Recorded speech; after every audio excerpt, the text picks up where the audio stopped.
Hello and welcome to Over My Dead Pod. I'm Holly Spear. I'm Kate Carter. I'm Kylie Colwell.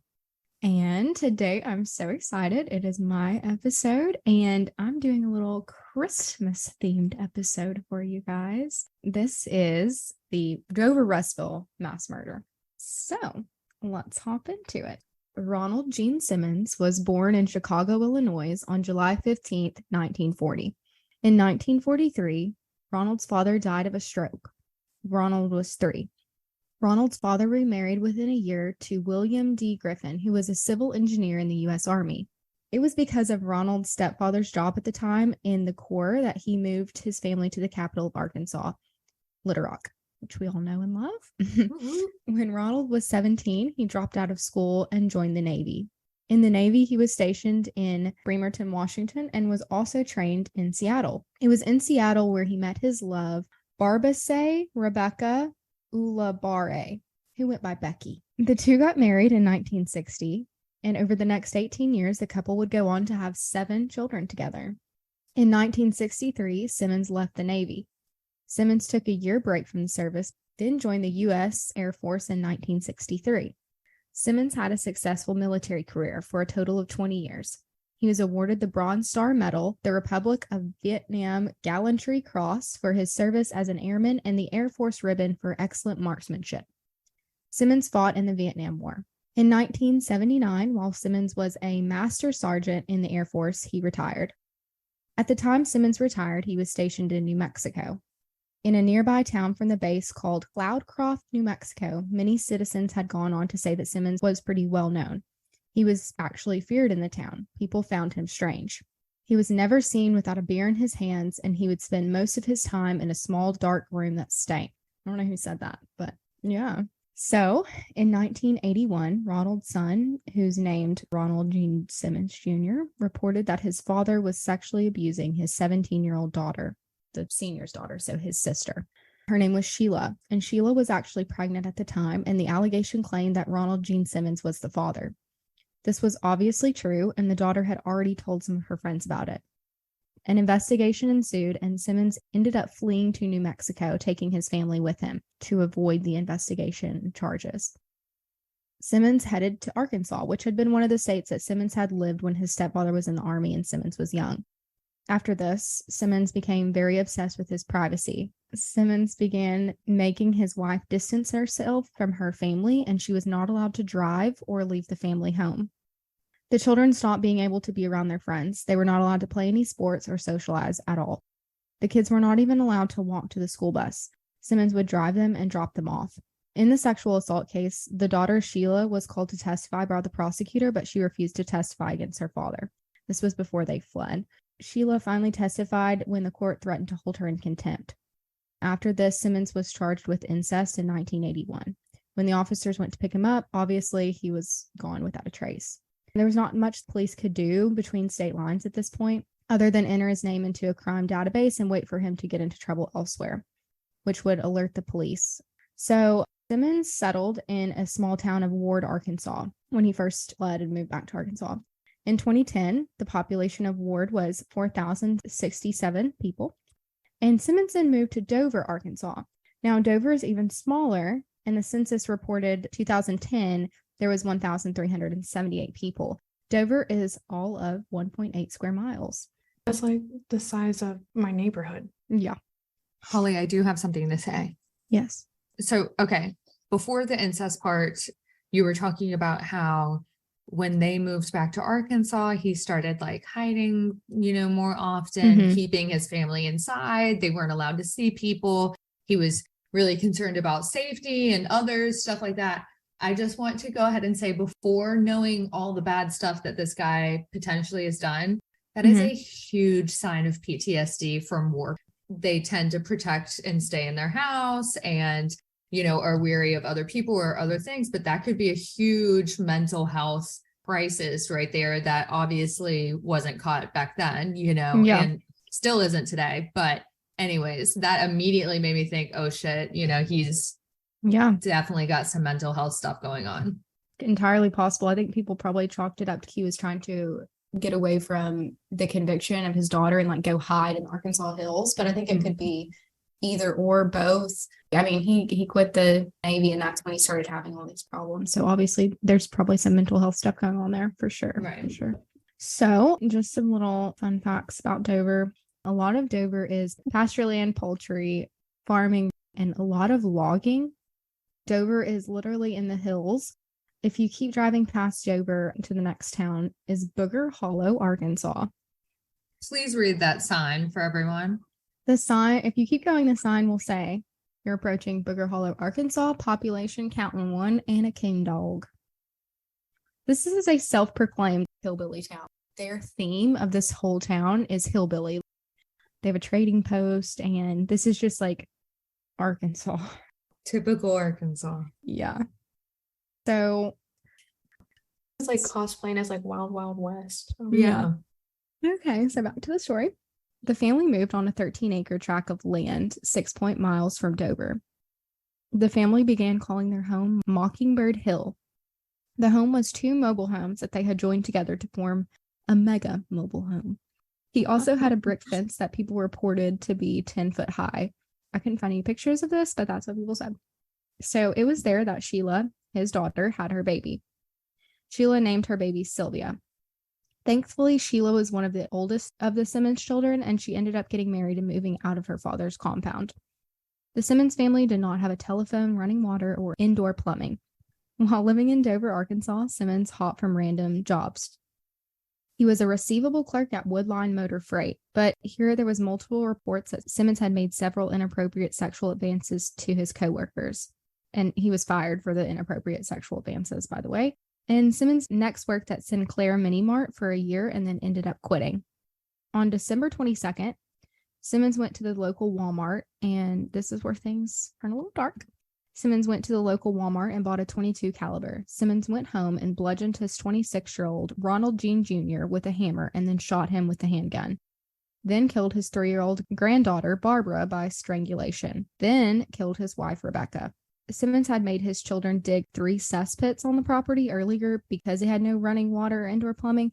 So it was here that Simmons disposed of their bodies. Simmons sat and waited for his other children to return from school. He went and picked them up, took them home, and the children were about to be on their Christmas break. The children arrived home, and Simmons told them that he had a gift for each of them that he wanted to give them one at a time and that they would have to wait their turn. So he kind of took them, I guess, away from the others one by one. First, Simmons killed his 17-year-old daughter, Loretta. He strangled her and held her head in rainwater barrel, which is a big water tank that collects and stores rain runoff from rooftops that can be like used for purposes, I guess. Next, Simmons killed his son, Eddie, then Mary Ann, then Becky the same way. All of their bodies were also dumped in the same cesspit. No one was sure what sparked these events, but it was rumored that Simmons' wife, Rebecca, was planning on divorcing him and was saving up her money to do so. So after he killed the children that were home, I guess Simmons just kind of chilled, hung out for 4 days. The older siblings that had moved out were supposed to come over for the holidays on December 26th. On the 26th, his family arrived for their Christmas celebrations, and Simmons shot and killed his son Billy and then Billy's wife. Then he strangled and drowned their 20-month-old son. Next, Simmons moved on to the other family. He shot and killed his oldest daughter, Sheila, and her husband, Dennis. Then he strangled his child that he had with Sheila and his 20-month-old grandson. Then Simmons dragged each of their bodies into the lounge of his home and put them into neat rows. He covered their bodies with coats and tablecloths. The bodies of the 2 children were wrapped in plastic sheeting and were abandoned in cars at the back of his property, which I was kind of confused about. Why put the little kids in the back of the cars when you obviously he had just like laid the rest of his family in rows in the house? Right after this, Simmons drove to a Sears store in the nearby town of Russellville. He retrieved the Christmas gifts that he had previously ordered from his family at Sears, which is bizarre. He then went for a drink at a local bar and then returned home and spent the rest of his night watching TV and drinking. Then he kept the party going into the next day, where he spent the day drinking and just sitting around watching TV. On December 28th, Simmons drove back into Russellville and went to Walmart, where he purchased another gun. Simmons was going on a killing spree now after taking out his entire family and was about to take out as many people he disliked as he could. His first stop was a law firm in town. He was on his way to kill the secretary at the firm named Kathy Cribbins Kendrick. Simmons had been attracted to Kathy, and he had made a move on her previously, but she had rejected him. Simmons walked into the law office and shot and killed Kathy. Then Simmons headed to kill Russell Rusty Taylor, who owned an oil company and the Sinclair Mini Mart, where Simmons had previously worked and had resigned. Simmons walked into the company office and shot and killed Russell, and then shot and killed another person in the building named James David Chaffin, who was a complete stranger to Simmons. Then Simmons shot another employee at the office, but the bullet missed. Simmons then got into his car and drove to the Sinclair Mini Mart where he used to work, and he shot and wounded 2 more people. Next, he headed to Woodline Motor Freight Company. Simmons shot and wounded his former superior. Simmons ordered one of the employees at gunpoint to call the police. When the police arrived, Simmons just handed over his gun and surrendered without any resistance. So it's just so weird. This man just really wanted to kill people he didn't like, and then he was like, okay, I'm done. When the rampage was over, Simmons had killed 16 and injured 4. Obviously, Simmons was given a psychiatric evaluation and was found that he was at least fit to stand trial. So May 12, 1988, Simmons went on for trial for the first murder of the stranger James David Chaffin and his acquaintance Kathy Kendrick. Simmons was found guilty and sentenced to death. Simmons spoke out at his sentencing and said under oath, "I, Ronald Gene Simmons, Sr., want it to be known that it is my wish and desire that absolutely no action by anyone be taken to appeal or in any way change my sentence. It is further requested that this sentence be carried out as soon as possible." Next, Simmons went on trial for the murder of his 14 family members and was obviously found guilty and again sentenced to lethal injection. Unlike most people on death row, Simmons never appealed his conviction one time. Simmons stated, "To those who oppose the death penalty, in my particular case, anything short of death would be cruel and unusual punishment." It's so uncommon for death row inmates to refuse to appeal a death sentence that the trial court heard a hearing concerning Simmons' competence not to appeal. So basically heard to see if him not even appealing his conviction was him being incompetent to stand trial. So they concluded that his decision was known and intelligent. So he was there enough to say that he did not want to appeal. This part is a little, I don't know, weird because the death penalty is obviously like supposed to be considered the ultimate punishment. But I think based off what he's saying, he wants the death penalty. He wants to die. He doesn't want to have to sit there and like live out his sentence. He wants to be killed. So Anyway, this became the subject of a U.S. Supreme Court case of Whitmore versus Arkansas.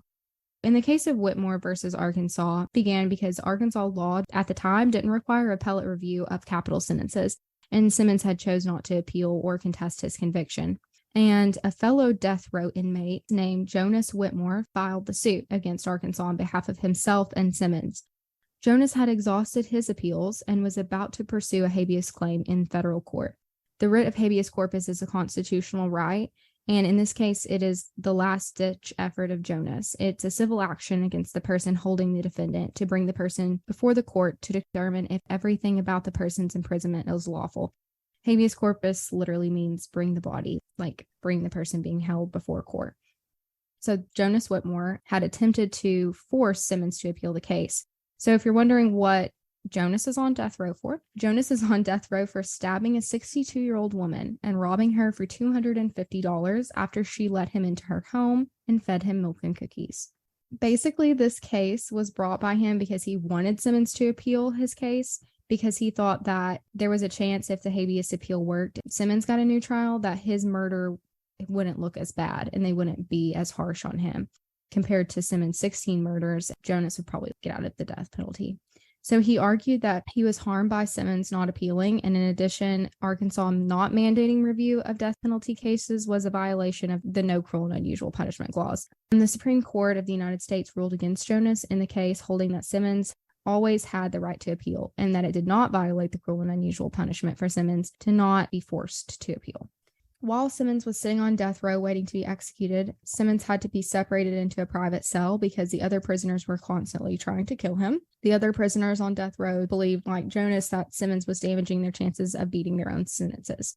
But on May 31st, Arkansas Governor Bill Clinton signed the execution warrant of Ronald Gene Simmons, and Simmons was executed by lethal injection on June 25th, 1990.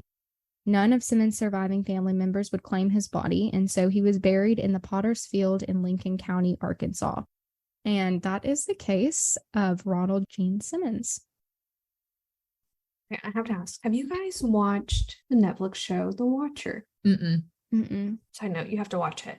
But there's a character called John Graff, who is an Army veteran, who all of his family members, as they came home for the day, and laid them out on the floor, like in a row. But that character is based off a real life case of John List, who in the 70s did the exact same thing. All veterans would kill their family members, like as they came home for the day, like from work, for school, and then just went on the run and disappeared. I'm telling you, it's a psychotic break or something. That's a very sad story, especially the wiping out of the family.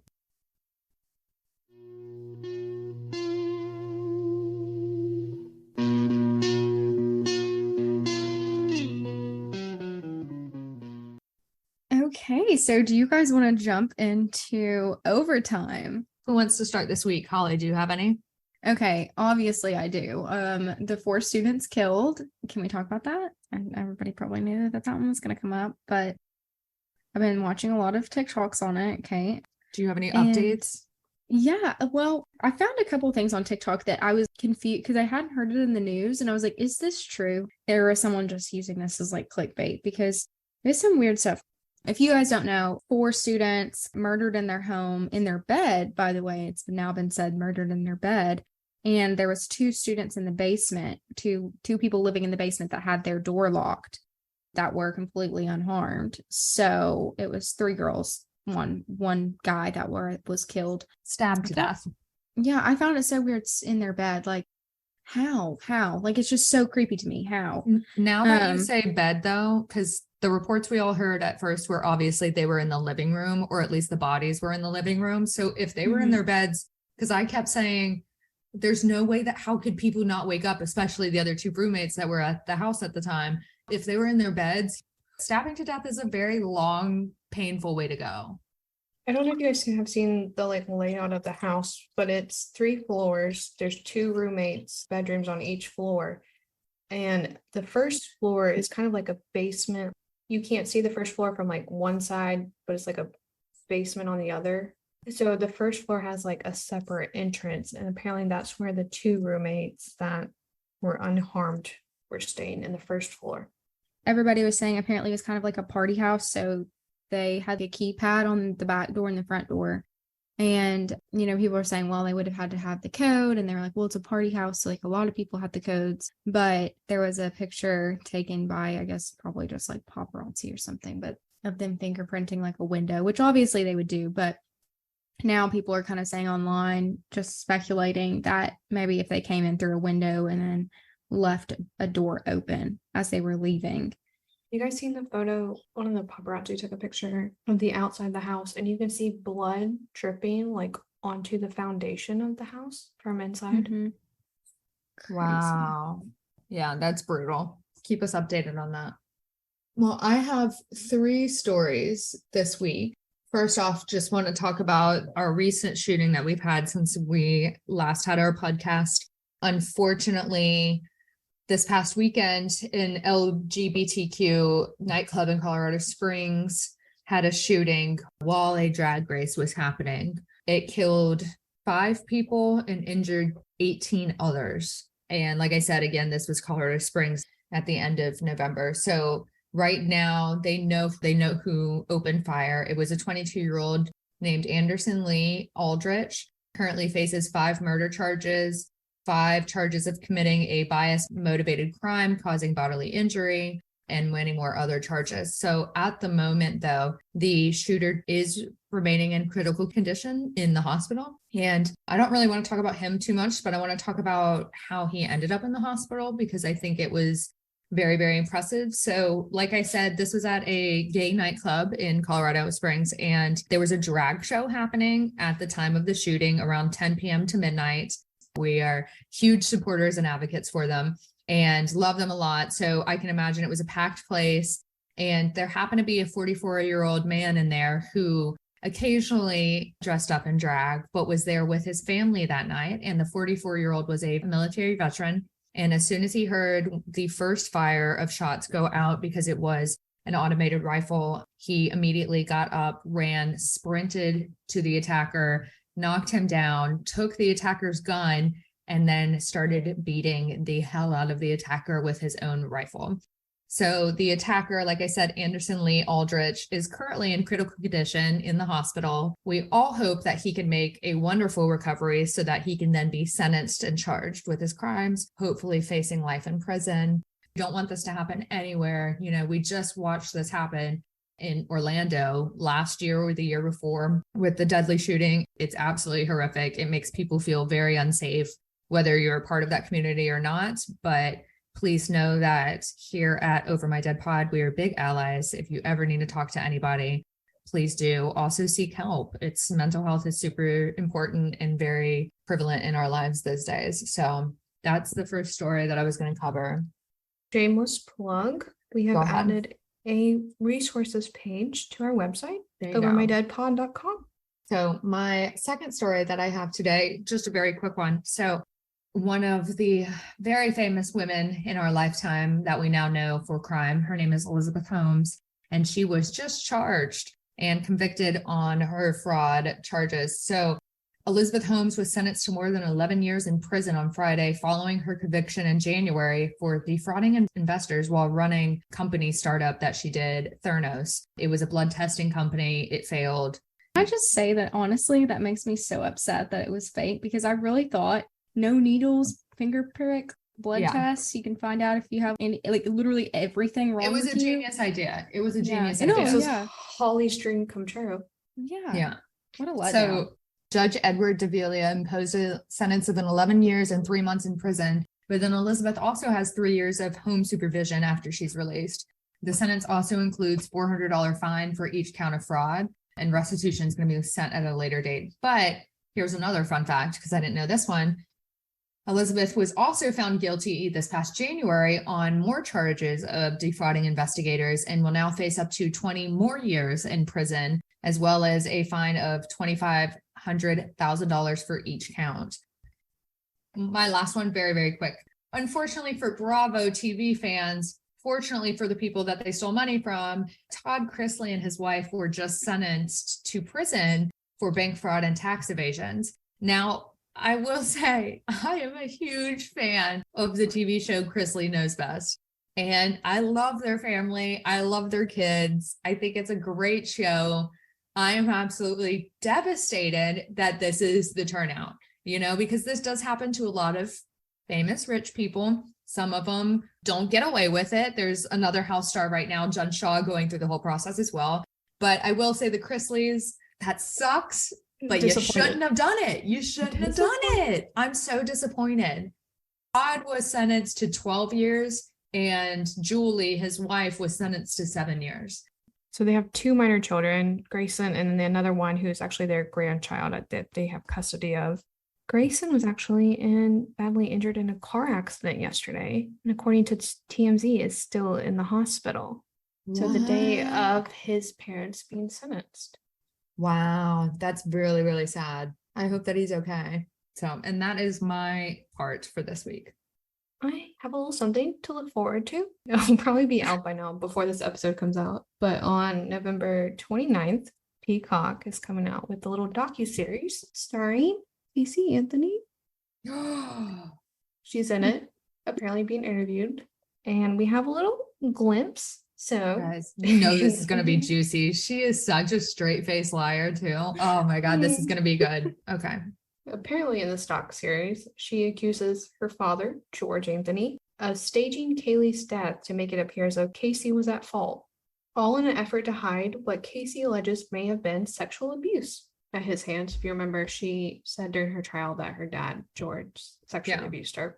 According to the doc, Casey claimed that on June 16, 2018, she fell asleep with Kaylee on top of her, only to be awakened in the middle of the night by her father, with Kaylee gone and George wondering where she was. Casey claims that Kaylee would never leave her room without informing her, so it didn't make sense for her to be gone. She then said that George eventually gave her Kaylee's dead body, which was icy and wet, and that he informed Casey that he was to blame. Casey allegedly confessed to taking Kaylee's body and vanished once more. Casey's theory is that George drowned Kaylee in their pool after suffocating her with a pillow to put her to sleep. You wouldn't think for a second while she was in prison she would have said that if that was actually true. She has blamed so many people.